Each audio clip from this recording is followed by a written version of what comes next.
Et salut à tous les amis et bienvenue dans une nouvelle émission du Blabla Show. Aujourd'hui, nous décortiquons l'épisode 8 de la série Watchmen, produite par HBO et diffusée en France sur OCS. Comme à chaque review de cette série, j'ai pour habitude de vous dire « Ah, c'est le meilleur épisode de la saison ». Et c'est pas faux car Damon Lindelof a su construire sa série de manière à avoir des qualités de diffusion exponentielles. Et c'est clair, cette série méritait franchement un Golden Globes, mais je ne rentrerai pas dans ce débat qui pourrait prendre des heures. L'épisode est tourné de façon très subjective, puisque jusqu'à la fin, nous ne voyons pas le visage de Dr Manhattan. Il nous conte une histoire, non pas dans un ordre chronologique, comme dans le chapitre 4 du roman graphique, mais sur des événements importants de sa vie qui l'ont conduit jusqu'à son réveil par Angela dans l'épisode 7. Watchmen approche de la fin de la saison, et son 8e et avant-dernier épisode contient de nombreuses références et des clins d'œil aux comics de Dave Gibbons et Alan Moore. La saison entière a comporté plusieurs références cachées dans chaque épisode, et il continue avec l'épisode 8, un dieu entre dans Abar. Alors que l'épisode 7 a révélé que le mari d'Angela Abar, Cal, était en fait le Dr Manhattan, l'épisode 8 révèle comment Angela et Manhattan se sont rencontrés, ainsi que le passé, le présent et l'avenir de Manhattan, qu'il vit tout en même temps. Manhattan n'a jamais été sur Mars comme on le croyait après le comics de Watchmen. Au lieu de cela, il était sur l'une des lunes de Jupiter, Europe, créant la vie. Il rencontre ensuite Angela, décidant de vivre avec elle en tant que mortel, provoquant chez lui une amnésie pour qu'il ne sache pas utiliser ses capacités et vivre un moment de bonheur avec elle. Je suis assez surpris par la version de ce Dr Manhattan proposée par la série, qui semble avoir repris confiance en l'humanité et notamment grâce à Angela Abar, dont il tombe amoureux, contrairement aux comics dans lequel il finissait par devenir un être sans sentiments et sans conscience réelle et ayant perdu foi en l'homme. Dans cet épisode, on nous propose un Dr Manhattan prêt à quitter ses pouvoirs pour vivre avec Angela pour 10 ans de bonheur, ce qui est assez étonnant. Mais bon, en dehors de ce point, le reste de l'épisode est de très haut niveau. Je pense que cet événement sera peut-être le point de discorde entre les différents fans du comics qui ne verront pas une représentation fidèle aux comics du Dr Manhattan. Je cherche pas à en débattre, à la rigueur, si vous souhaitez en débattre entre vous, les commentaires sont là pour ça, mais en tout cas, concentrons-nous sur le reste. Si tu n'as pas vu l'épisode et que tu ne souhaites pas apprendre ce qu'il s'y cache, c'est ici que nous nous quittons. Comme d'habitude, n'oublie pas de liker la vidéo, de partager et de t'abonner si ce n'est toujours pas fait, c'est gratuit et cela reversera du bonheur aux petits passionnés que je suis. Et pour les plus courageux, c'est parti pour les spoilers.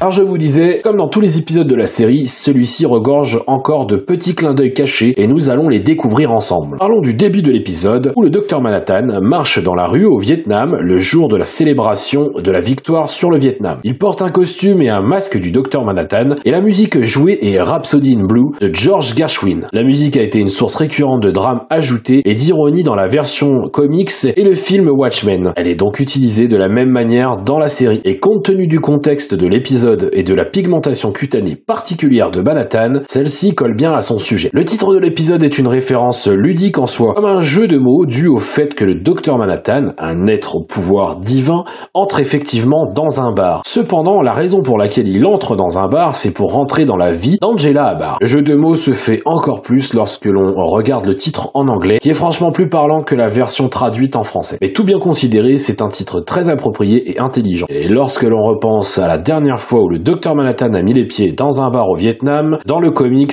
la fin en était moins heureuse. Dans cet épisode, nous allons explorer l'enfance de John Osterman, bien avant sa transformation en Dr Manhattan, et le public voit comment son père et lui sont accueillis par un lord et son épouse dans un manoir de la campagne anglaise. Le couple, identique physiquement à Mr Phillips et Miss Crouchens, donne à John une bible, après que ce dernier les ait surpris en plein ébat sexuel, et explique gentiment à John quel est ce livre. John leur rétorque que son père ne croit pas en tout ça, puisque ces derniers sont juifs et ont fui les nazis en Allemagne pour se réfugier en Angleterre, mais la dame lui répond qu'il n'est pas nécessaire d'y croire et que malgré tout, en lisant le livre, on s'aperçoit que certaines histoires sont très belles. Elle va d'ailleurs lui parler de la première partie, la Genèse, dans laquelle Dieu crée l'univers, et ça aura un lien très particulier avec la suite de l'épisode. Il y a une photo d'Adam et Ève, et l'œuvre d'art évoque explicitement le travail de l'artiste Dave Gibbons. Le croquis n'est pas de lui, mais il ressemble fortement à son style graphique. Manhattan va plus tard rendre visite à Adrian Veidt dans sa forteresse en article en 2009, et oui, là même qu'à la fin du roman graphique, alors qu'il rentre dans la forteresse, un autre morceau de musique en lien avec le personnage se joue puisqu'il s'agit de Mr Blue des Fleetwoods. La chanson est parfaite à plusieurs égards. Premièrement, le Dr Manhattan est sans aucun doute Mr Blue, en plus de sa pigmentation, car les paroles de la chanson traitent d'une lutte pour l'amour. Vu que John et Angela viennent de se disputer et que que John cherche l'aide d'Adrian pour devenir mortel afin qu'il puisse être avec elle. La chanson s'intègre donc parfaitement. Durant l'entretien de Dr Manhattan et Adrian Veidt sur son dilemme et sa solution possible, plusieurs articles d'Ozymandias, y compris les figurines, peuvent être vus sur le bureau de Veidt. C'est un rappel de l'histoire originale quand Ozymandias, pendant ses premières années en tant que justicier masqué, a fait traduire sa popularité en action par sa société, devenant ainsi milliardaire. Lorsque John demande à Adrian s'il pourrait éventuellement trouver un moyen de le rendre mortel, Adrian répond en disant qu'il a créé un appareil pour faire exactement cela il y a 30 ans. Et oui, vous vous souvenez au moment où Adrian Veidt cherche à désintégrer le Dr Manhattan en 1985 suite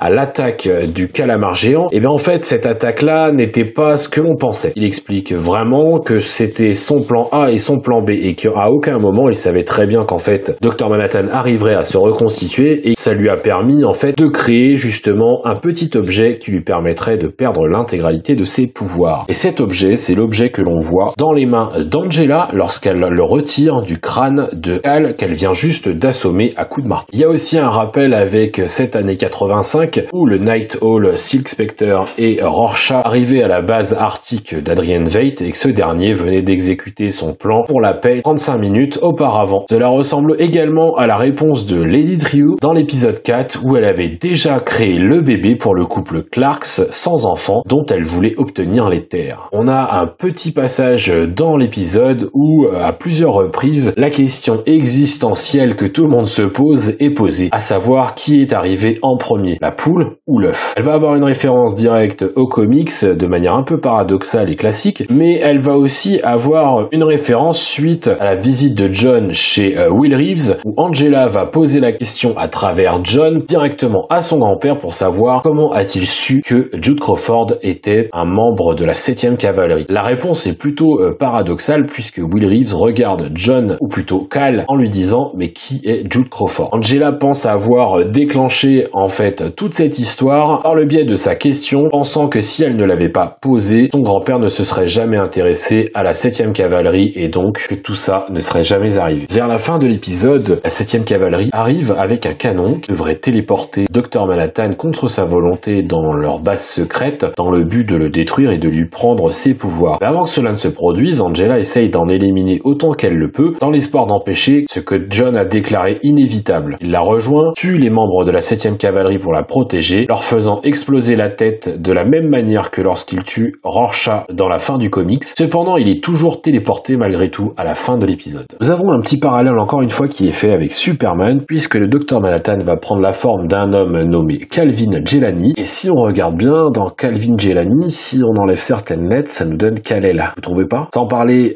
du plus important, c'est l'idée d'un être tout-puissant abandonnant tous ses pouvoirs pour la femme qu'il aime, et c'est une partie importante de l'intrigue du film Superman 2. Veidt y fait même un signe de tête, croyant à tort que John veut abandonner son pouvoir pour Angela, afin qu'elle l'aime pour l'homme qu'il est et non plus pour un dieu, ce qui est souvent la raison d'être au cœur de Clark Kent, Lois Lane, Superman, ce triangle amoureux. Et puis encore une fois, si on repense à John tout jeune, quand il est accueilli dans la maison d'un lord anglais, on y voit un jeune garçon qui a dû quitter son pays natal pour éviter la catastrophe, et identique à Will Reeves avec le massacre de Tulsa, mais qui fait à nouveau écho à la destruction de Krypton. Tout comme Clark Kent qui est recueilli par Jonathan et Martha Kent, un couple aimable et qui est incapable d'avoir des enfants, John sera accueilli par ce couple de lords. On a un autre parallèle qui est fait avec le comics cette fois-ci. Le combat du Dr Manhattan et d'Angela rappelle fortement le combat que Laurie menait avec lui au début du comics, où Laurie était furieuse que John ait des extensions de lui-même travaillant dans le laboratoire pendant qu'ils font l'amour. Juste avant qu'Angela insère la bague dans la tête du Dr Manhattan, nous voyons leurs ombres sur le mur qui rappellent les silhouettes des graffitis du livre, elles-mêmes écho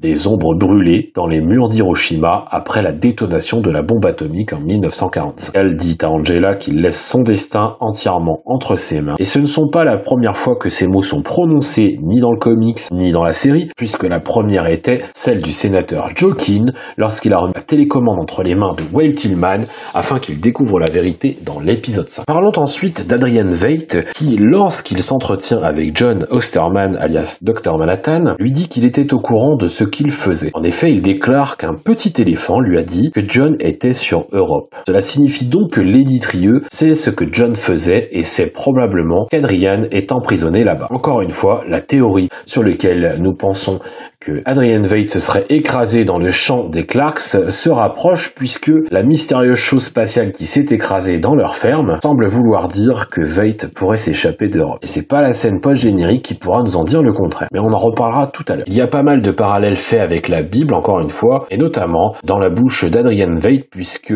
il pose certaines questions, et notamment au docteur Manhattan, en lui demandant « Vais-je vivre pour voir mon utopie ?» Ce qui rappelle Moïse qui demande à Dieu s'il verra jamais la terre promise, tandis que son ciel n'a pas besoin de lui. Tandis que le ciel n'a pas besoin de moi sonne comme une inversion de Milton, mieux vaut régner en enfer que servir dans le ciel. Et Europe s'est avéré être en effet l'enfer de Veidt, où il a régné bien qu'il s'attendait à ce que ce soit le paradis. Il fait d'ailleurs référence à cela en disant que 8 milliards d'enfants n'attendent plus que son retour. Cet épisode est assez intéressant puisqu'on y voit beaucoup de vérités qui nous sont dévoilées, notamment sur la pluie de calamars, puisque l'on voit Adrian Veidt faire exactement ce qu'il faut pour pouvoir balancer des pluies de calamars de temps en temps. Et d'ailleurs, John Osterman lui fait la réflexion en lui disant « Toujours avec tes petits calamars ». On y voit la vérité sur comment le docteur Manhattan est devenu Cal, comment le docteur Manhattan rencontre Angela, mais aussi comment le docteur Manhattan va faire venir Will Reeves finalement, sans parler des raisons pour lesquelles Adrian Veidt se trouve sur Europe, la lune de Jupiter. Jusque-là, j'avais pas tort, je me doutais bien que le monde avait été créé par le docteur Manhattan et que c'est bien lui qui avait emmené Adrian Veidt là-bas. Maintenant, les conditions dans lesquelles il a été emmené sont un peu différentes de celles auxquelles je m'attendais puisque je pensais que c'était une punition et au final, pas du tout. On a l'impression que tout est fait pour le remercier et pour qu'il puisse finir sa vie en paix. Un autre petit clin d'œil qui est fait, c'est le bar dans lequel Angela et John se rencontrent qui s'appelle Mr. Eddie et c'est une référence directe à Edward Blake, le comédien, l'ancien super-héros, mais qui est surtout le père de Laurie Blake. Et c'est surtout comme ça qu'une petite vietnamienne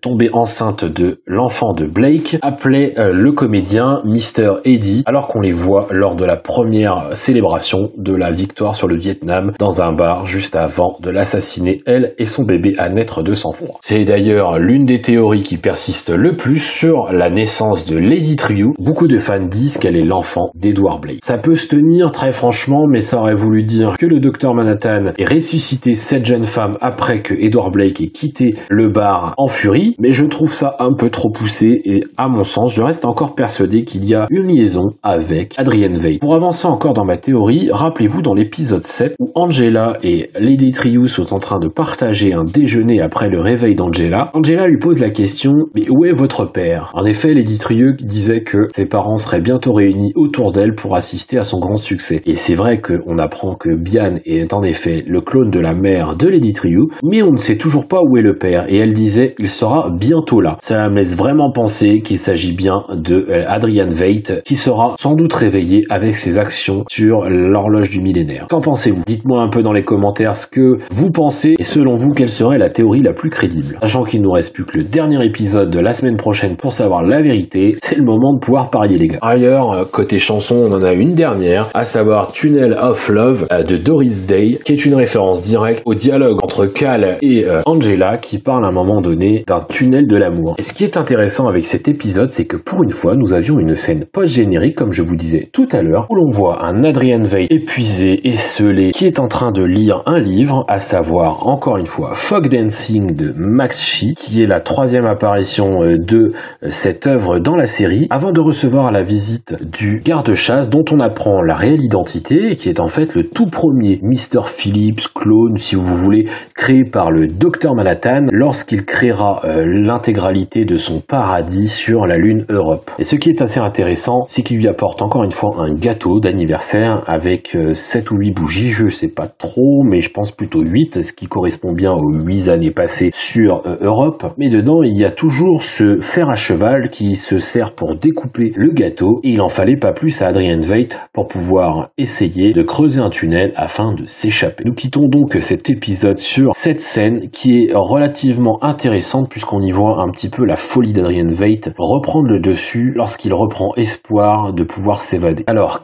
de votre côté, qu'avez-vous pensé de cet épisode? N'hésitez pas à me dire dans les commentaires un petit peu votre avis, et notamment aussi sur ce que je vous disais de la version du Dr Manhattan proposée dans la série par rapport aux comics, et à cette envie de tout quitter par amour qui me semble à mon sens un petit peu trop poussée dans les ordres. En tout cas, c'est ici que nous nous quittons. Sachez qu'il ne restera plus qu'une vidéo pour cette année. Je vais essayer de vous faire d'ici la fin de la semaine la critique de His Dark Material du dernier épisode. Je ne referai pas de vidéo avant le mois de janvier puisque j'ai pas mal de petites choses en route et notamment un déménagement dans 2 semaines, plus les fêtes de Noël. Vous comprendrez bien que ça va être un peu délicat pour moi de vous faire 2 vidéos par semaine pendant ce temps. Donc les prochaines vidéos interviendront sûrement début janvier où on fera peut-être un petit live, quelque chose, je sais pas comment on pourra organiser ça pour parler sans doute de The Witcher, de Star Wars, de la fin de His Dark Material. Enfin, il y aura pas mal de petites choses à voir, donc je pense que j'essaierai de faire un petit live d'1 heure, quelque chose. Voilà, donc je vous préviendrai quelques temps en avance sur les réseaux sociaux et sur la chaîne dans la rubrique communauté, donc n'hésitez pas à venir,